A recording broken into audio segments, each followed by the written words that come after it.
Hello दोस्तों, स्वागत है आपका आपके चैनल एग्ज़ाम राही में। मैं हूं आरबी। दोस्तों, उत्तर प्रदेश पुलिस कांस्टेबल का जो एग्ज़ाम है वो एकदम से नज़दीक आ चुका है और यहाँ पे बहुत सारे बच्चों के मन में बहुत सारी दुविधाएं होंगी कि आखिर में अब इतने कम समय में या जो भी समय बचा है इसमें अब हम क्या करें। तो देखिए, यहाँ पे इस वीडियो में मैं आपको यही बताने वाला हूँ कि आपको अब क्या करना चाहिए। मुझे पूरी आशा है कि अगर आप वीडियो के अंत तक बने रहते हैं तो निश्चित रूप से आप अपने पेपर में बहुत ही अच्छा परफॉर्मेंस करके आएंगे। तो देखिए, जब भी कोई पेपर होता है तो उसकी तैयारी जो होती है पिछले काफ़ी समय से चल रही होती है, उसमें आयोग भी लगा होता है और आप भी उस एग्ज़ाम की तैयारी में लगे होते हैं। लेकिन जैसे जैसे एग्ज़ाम नज़दीक आता है आपका भी ब्लड प्रेशर हाई होता है, बढ़ता जाता है।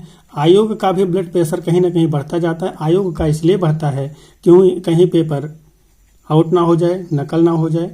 आपका बढ़ता है कि पता नहीं तैयारी पूरी हुई है कि नहीं। दोनों की स्थिति सेम रहती है, लेकिन परिणाम जो है वो एक ही है। आयोग को पेपर करवाना है और आपको पेपर देना है। इसके अलावा दोनों के पास कोई ऑप्शन और नहीं है। तो यहाँ पे सबसे बड़ी दिक्कत जो होती है स्टूडेंट के स्तर पे, हम यहाँ पे आयोग के बारे में कोई बात नहीं करेंगे क्योंकि आयोग को जो भी करना हमें उससे क्या मतलब, हमें विद्यार्थी से मतलब है कि आखिर वो क्या करे।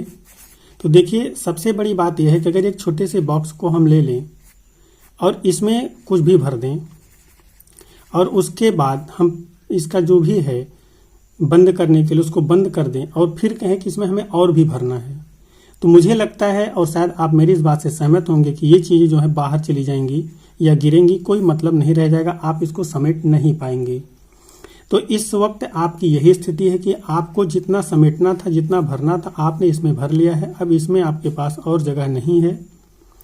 हाँ, अगर आप इसमें जगह बनाने की कोशिश करते हैं तो निश्चित है कि आप नाकामी को ही अपनी ओर खींच रहे हैं, क्योंकि इससे क्या होगा कि जब आप कोई भी नई चीज़ इसमें और ऐड करने की कोशिश करेंगे तो आपकी पुरानी चीज़ें इससे क्रैश करेंगी। कहीं ना कहीं दिमाग को लगेगा, अरे ये तो हमने पढ़ा ही नहीं, अब क्या होगा हमारा। तो वो एक निगेटिव इफेक्ट आपके इन सारे पढ़े हुए जो भी टॉपिक है, मटेरियल है, इन पे भी डालेगा और इसमें भी आपके क्वेश्चन गलत करवा देगा। तो यहाँ पे आपको करना ये है कि अभी तक आपको जितना भी पढ़ना था आपने पढ़ लिया है। अब यहाँ पे हम 2 पॉइंट पे यहाँ पे बात करेंगे। सबसे पहला कि 23, 24 और 25 को जिनका एग्जाम है, और दूसरा हम बात करेंगे जिनका 30 और 31 को एग्जाम है। तो देखिए, जिनका इस डेट पे एग्जाम है ये तो बिल्कुल भी अब अपनी किताब को बंद कर दें, बिल्कुल बंद कर दें, कुछ ना करें। यहाँ पे सिर्फ एक चीज़ करें कि जो भी छोटे छोटे फार्मूला उनको याद करवाए गए हों, छोटे छोटे शार्ट ट्रिक याद कराए गए हों, इन्हीं को रिवाइज करें या जो भी समय है उसमें सिर्फ रिवीजन का काम करें। उसके अलावा कोई भी नई किताब गलती से भी ना छुएं।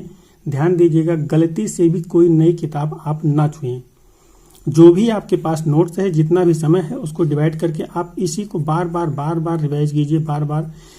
100% मैं आपको गारंटी देता हूं, अगर आपका एग्जाम आज के 3 दिन के बाद है, अगर आप अपने सिलेबस को 2 से 3 बार अगर रिवाइज कर ले जाते हैं, जो कि पॉसिबल है, तो आपका 4 से 6 क्वेश्चन 100% बढ़ना है, इसमें कोई शक नहीं है।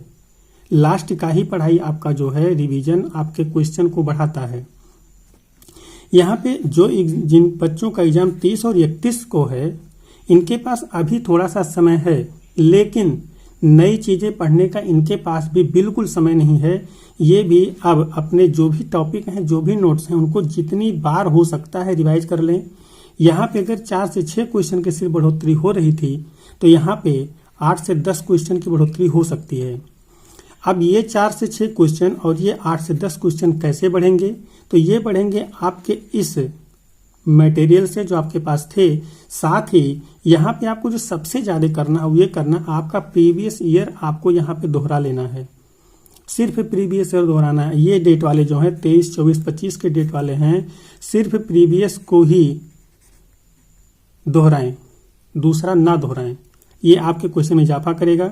ये लोग जो हैं ये अपने नोट्स के साथ साथ प्रीवियस को भी दोहराएं और अंतिम 2 दिन में सिर्फ प्रीवियस ईयर को ही देखें, उसके एक एक क्वेश्चन को पूरी सघनता के साथ देख करके जाएं। ये आपके 8 से 10 क्वेश्चन बढ़ाने की क्षमता रखते हैं। अब यहाँ पे आप कह सकते हैं कि हमने तो पहले से तैयारी कर रखा है। मैं कह सकता हूँ 100 में से सिर्फ 5 से 7% लोग ऐसे हैं, लास्ट में सिलेक्शन भी इन्हीं का होना है, जिन्होंने प्रीवियस ईयर पहले से किया हुआ है और अच्छे से किया, बाकी ने नहीं किया हुआ, सिर्फ सरसरी निगाह पे किया हुआ है, या उन्होंने ये मान लिया है कि टीचर ने हमें पढ़ा दिया है, उसी में प्रीवियस ईयर है, हम इसको नहीं करेंगे। आप गलत कर रहे हैं। आप इस प्रीवियस ईयर को, जो भी जिनका 23 को एग्जाम है उनके पास भी अभी समय है 1 दिन का, वो प्रीवियस ईयर को रिवाइज कर सकते हैं, इतना ज़्यादा मटेरियल नहीं होता है। 24 और 25 वाले तो 100% कर सकते हैं, और 30-31 को जो है इनमें तो कोई शक ही नहीं है, आप तो शायद 2-3 बार इसका रिवीजन कर लें। तो मुझे पूरी आशा है कि अंतिम समय में आपको क्या करना चाहिए, इससे रिलेटेड जो मैं जानकारी आपको देना चाह रहा था वो आपको ज़रूर मिला होगा। और इसके अलावा भी अगर आपको और कोई दिक्कत आ रही है तो आप हमें कमेंट जरूर करिएगा, हम उसको एज पॉसिबल एज जवाब देंगे, और वो जवाब जो होगा वो ऑथेंटिक होगा, हवा हवाई नहीं होगा। यहाँ पे अगर आप वीडियो तक बने रह गए हैं तो आप चैनल को जरूर सब्सक्राइब कर लें, बेल आइकन को ऑन कर लें, ऐसे ही और इन्फॉर्मेटिव वीडियो पाने के लिए। मिलते हैं किसी और वीडियो में किसी और टॉपिक पे, तब तक के लिए जय हिंद।